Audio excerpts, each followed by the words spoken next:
Good evening, everybody. It's Tuesday. It's April the 18th. I'm Anna Heim, and this is AresCyberEssentials. Over the bank holiday weekend, I bumped into a couple of girlfriends while I was coming back from the bike show, the bike rally that was down on the seafront, because I live by the sea, so we get wonderful seaside events going on.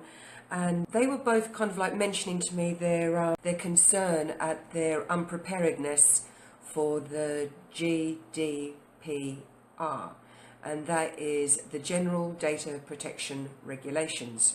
What I'm going to talk to you about now actually does tie in with the conversation I was having with a couple of my girlfriends / clients over the weekend. I've got some statistics that I'd like to start out with today, and these statistics come from the British Chamber of Commerce in a study that they did earlier this year. 1 in 5 UK businesses has been hit by cyber attack, and these are businesses of all sizes, not necessarily just the really big companies that we all think are the only target to cyber criminals. Of this 20%, 42 were companies that had more than 100 employees, and 18% were companies with less than 99 employees.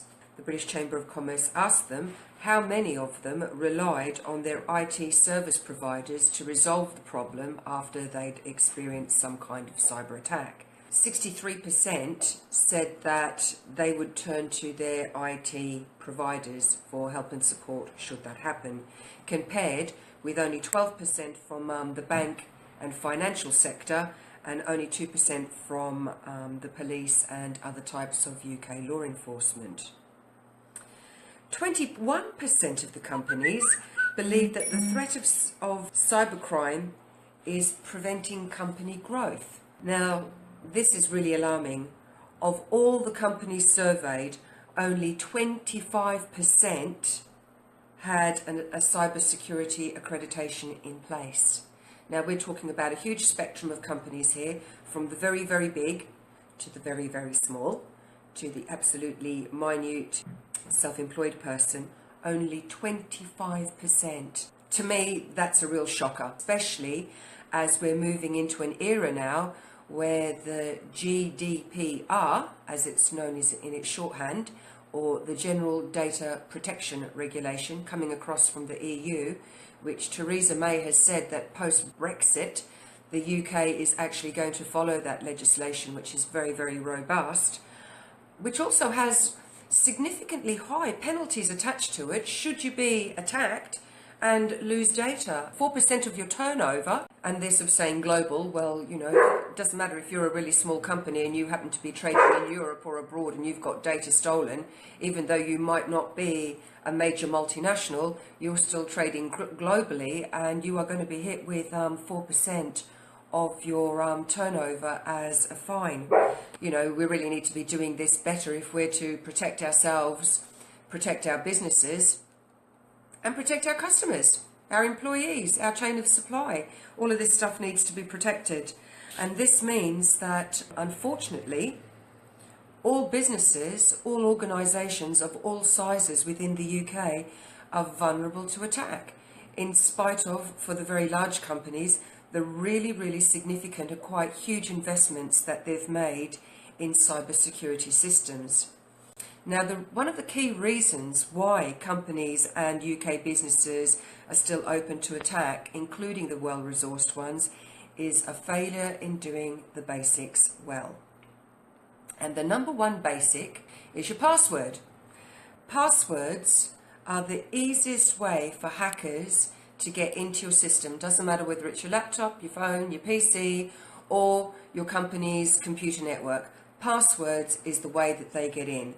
What they do is they do online searches for user IDs and passwords from previous breaches. At the end of this talk, I'm going to put a link up where you can actually go and have a look yourself at the companies and just how much data has been stolen from really big name companies that we all use and all trust, that's floating around in the wild on the dark net. Passwords are like toothbrushes. You never share them, and you change them frequently. Getting a really good password manager would definitely be a good idea, because when you've got a password manager, all you have to do is remember one password, and the password manager will help you to manage the rest. The other thing is that wherever possible, wherever you're offered two-step authentication to who you might be, use it. Take whatever service is offering you two-step authentication, take them up on their offer, because that way, even if a cyber criminal has stolen your ID and your password, if they don't have that second step, they can't break in. So your user ID and your password then becomes really quite useless to the cyber criminal. The other thing that makes it so easy for cyber criminals to attack British business is that very few people or organisations know exactly what their most important data assets are. Cyber security, in the same way that regular security, if the basics are done well, one, it doesn't have to cost you a fortune in terms of initial outlay, and secondly, it will protect you against secondary costs and secondary losses in the event that something goes wrong. So I hope you've enjoyed tonight's Ares Cyber Essential Live with me, Anna. I'll be back again next week, Tuesday the 25th. I'll be here again at 7 p.m. I hope you found this interesting. As I say, if you are interested and want me to talk more about any of the subject matter contained in tonight's talk, please leave me a comment in the comments box below. Otherwise, I would like to wish you a fabulous evening. Take care of yourselves. Be nice to each other. Love you loads. See you next week. Good night.